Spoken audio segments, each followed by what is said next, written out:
Hello mga kababayan, kamusta na? Sumama uli kayo sa aming gala. Pupuntahan namin ngayon ang San Ildefonso Parish Church sa San Ildefonso, Bulacan. Kasalukuyang itong isinasaayos para mapaganda. Wala kaming gaanong kuha kaya expect nyo na walang gaanong video at picture kayong makikita dahil sa rehabilitasyon na ginagawa sa simbahan. Asahan nyo kapag natapos ito ay muli naming babalikan ang simbahan na ito. Matatagpuan ang simbahang ito sa kahabaan ng highway papunta sa San Miguel, Bulacan, kung taga Maynila ka. Ito ay napaka-access sa mga taong naglalakbay mula sa Maynila. Madali mo itong makilala dahil sa kulay nito. Ang simbahang ito ay isa sa mga sikat na destinasyon sa bayan lalo na sa mga Romano-Katoliko. Ayon sa ilang residenteng malapit sa simbahang ito, nagsimula ang pagtatayo ng simbahan at kumbentong ito ngunit dahil sa ilang problemang pangkabuhayan na naranasan, hindi ito natapos. Simple lang ang estilo ng facade, halos kapareho ng itsura ng ibang lumang simbahan sa probinsya. Narito ang aking nakuha online, ito ang isa sa pinakamatandang simbahan sa lalawigan ng Bulacan.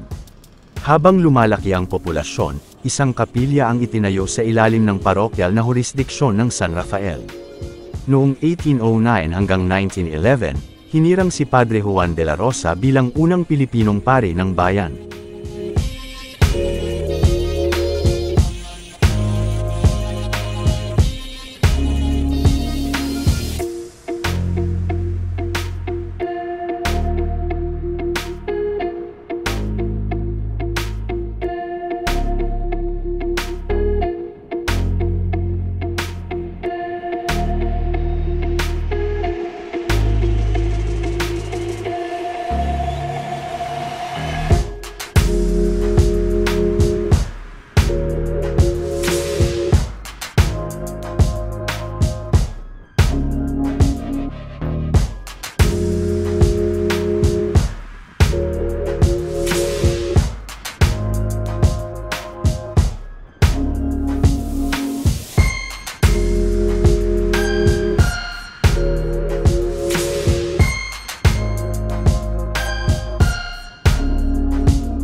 Ang simbahan ng San Ildefonso ay hindi nangangahulugang pinakamatanda sa Bulacan, ngunit ito ay isa sa mga simbahan na nagtagal sa pagtatayo.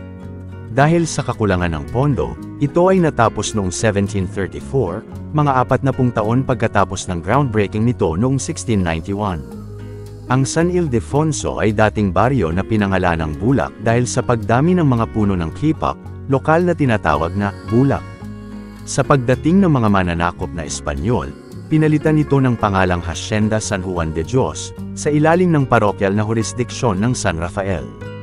Inangkin ng mga Prail ang 15,500 hektarya ng pastulan at sakahan at pinilit ang mga naninirahan dito na magbigay-pugay upang tustusan ang operasyon ng San Juan de Dios Hospital sa Maynila. Dahil sa likas na kagandahan ng lugar, pinalitan ito ng pangalan ng mga Prail na Hacienda Buenavista, Espanyol para sa magandang tanawin. Si Padre Juan de la Rosa ang naging unang Pilipinong pari ng bayan mula 1809 hanggang 1811. Pinalitan niya ang pangalan ng parokya na San Ildefonso bilang parangal kay Alfonso XII, noon ang namumunong hari ng Espanya, at San Ildefonso, ang kanyang patron. Sa parehong oras, isang tribunal ang nilikha na kalaunan ay nagdeklara ng San Ildefonso bilang isang ganap na bayan noong 1817. Ngayon, ang simbahan ay parang lumabas sa mga pahina ng isang storybook. Ang red brick na facade nito ay binibigyang diin ng kakaibang steeple at nakakaingganyang portico entryway. Sa loob, ang simbahan ay may kahanga-hangang mga stained glass na bintana at detalyadong retablo. At mga altar sa gilid. Ipinagdiriwang ng parokya ang Bulak Festival nito bilang parangal sa San Ildefonso tuwing ika-23 ng Enero. Ang makulay na parada sa kalye ay nagtatampok ng mga mananayaw at pati na rin ang mga float na pangunahing gawa sa Bulak.